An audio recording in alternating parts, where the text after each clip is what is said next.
Hello, everybody. Welcome to the Political Vigilante. Thank you so much for watching. You are all making Gotham great again.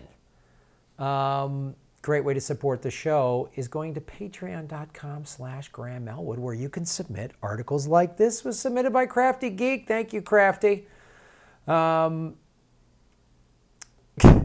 Employers steal $15 billion a year from workers by paying less than the minimum wage.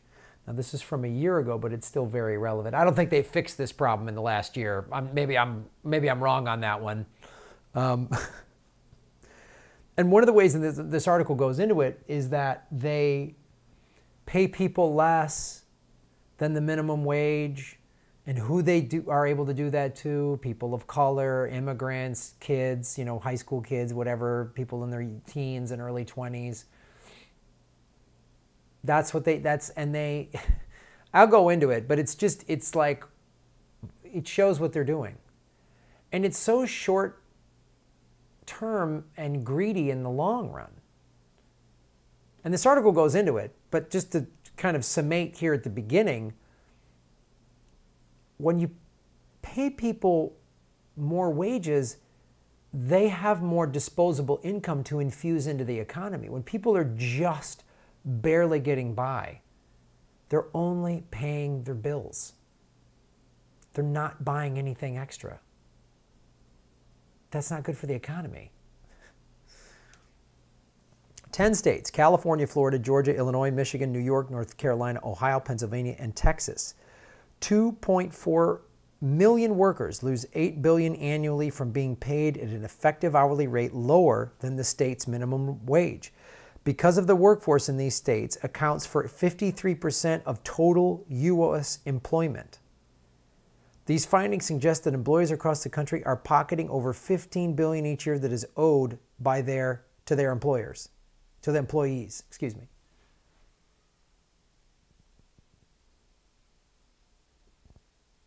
These 10 states are 53% of the workforce because they're the most populated states, right?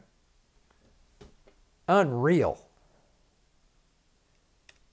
As I said, young people, women, people of color, and immigrant workers are more likely than other workers to report being paid less than the minimum wage because they are more likely to work in low-wage jobs. However, minimum wage violations hurt low-wage workers across demographic categories. And especially with immigrant workers. They know they can get away with it. That's why it's funny to hear all these conservatives and everything talk about, the Mexicans are coming to steal our jobs and we need to build a wall. Well, these big corporations and big corporate Monsanto farms haven't really they haven't complained a lot about all this low, inexpensive labor that they've been getting from across the board. They don't seem to have a problem with it when they can pay below minimum wage because the person isn't an American citizen. They don't have a problem with that. But this report is talking about even American citizens they're sticking it to. The loss of income also weakens consumer demand. Low-income households typically spend every dollar of income that they receive in order to make ends meet. In contrast, corporations and business owners are likely to save a larger portion of their income. So they're stealing money from their own employees, and they have more savings. And then when you hear those offensive things like, these poor people need to learn how to save. Stop spending your money. Learn how to save. How? With what? You're literally paying me less than minimum wage, which is already an embarrassment in this country. The minimum wage needs to be $15 an hour and $20 to $25 an hour in a handful of major cities like New York, LA, and San Francisco, and maybe even Chicago. Definitely New York City, where the cost of living is insane. $15 minimum wage. Standard. You should save more. Well, the poor people, if they saved more, they wouldn't be poor. Oh, really? Is that it? You're paying them less than minimum wage and it's their fault? Oh, yeah, it makes sense.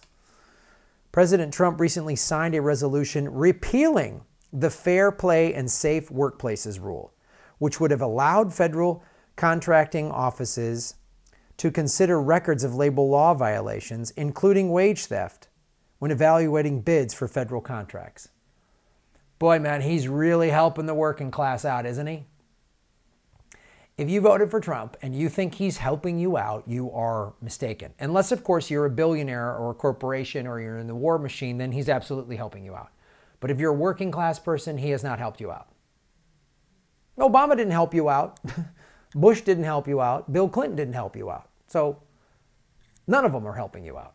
None of them have helped you out. Hillary Clinton wouldn't have helped you out because she, when she was on the board at Walmart, voted against $12 an hour for Walmart employees. So you know she wouldn't even go near 15. That's what the greedy corporate capitalists do, and Trump is one of them. He's awful. All he does is deregulate stuff so his billionaire corporate buddies make profits. He's not helping you out. He's not helping me. I don't know anybody whose taxes were better. I don't have any friends that are billionaires, so all my friends are working class people, or they make maybe most of my friends make between $50,000 to $100,000 a year. I have a couple friends that make more than that. Even people who made six-figure incomes got jammed harder by Trump. He didn't help you out. He didn't help you out. The Trump administration's actions mean that there is no system to ensure that federal contracts paid for with taxpayer dollars are not awarded to businesses that steal from their workers. This makes state efforts to combat wage theft all the more critical. It's up to the states. Here's just an example of a specific industry. So in 1979, teachers' weekly wages were 7.3% less than other college graduates. Now their weekly wages are 21.4% less. So in 1979, right? 40 years ago, if you were a teacher, you made 90-some% of what other college graduates made, so you were still getting a decent, that's fine. And you knew, okay, now it's even worse. And guess what? The cost of living has gone up. Even after accounting for other factors known to affect earnings, teachers earn less. This is from the Economic Policy Institute, which is where this comes from. Boy, these billionaires, they're rich people. They sure are helping us out, sticking it to, and then buying politicians so that they repeal regulations that help us. It's the 1% sticking it to the 99%. There are not two parties in this country. There are two classes, the ruling class and all of us. And the ruling class, who do they own? Politicians. Because wealthy people are just as patriotic as poor people. Wealthy people are just as ready to pitch in as poor folks. Oh, really, Joe? Wealthy people are just as ready to pitch in? Really? Really? We have more billionaires now than ever.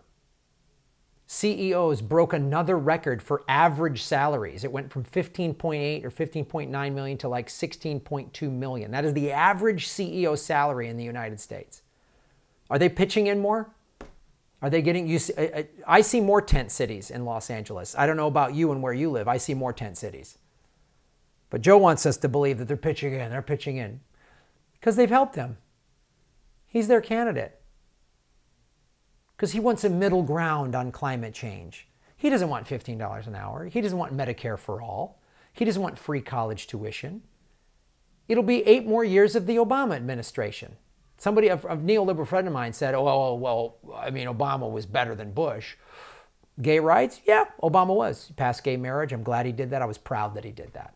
Got a lot of gay friends that was a big deal. One of them had died before that law was passed. My friend Scott Kennedy, I did comedy tours. Went to Iraq with him 3 times. He had done over 50-some comedy tours. He was an openly gay guy, and he died before the Marriage Equality Act was passed. I was happy that happened. But you know what? Obama was not better than, well, I guess he was better than Bush in he created more foreclosures, so he was better than Bush in that regard. He was better than Bush, and he got us into 5 wars. Bush only got us into 2. He was better at bombing the Middle East. And that's what this will be. That's what this rich guy clown will be. He's not a Democrat. He's not a liberal. If he ran as a Republican against Trump in the Republican primary, he would win. And I'd say, good good for Joe Biden. He beat Trump. And then Bernie could run against him. Or Tulsi. Or Mike Gravel could run against him. Don't fall for it, folks. They're sticking it to us at every turn. Crafty Greek, thank you so much for supporting the show. Please like, subscribe. Even if I know you've probably hit the subscribe button a million times, but if you're viewing me for the first time, please hit the subscribe button. It's a great free way to support the show. Progressive Comedy Tour is coming to the East Coast. Myself and Ron Placone, June 12th through the 19th. We are going to D.C., Baltimore, Philly, New Haven, Connecticut, New York City, and Boston. Go to grahamelwood.com for tour dates. Thank you for watching.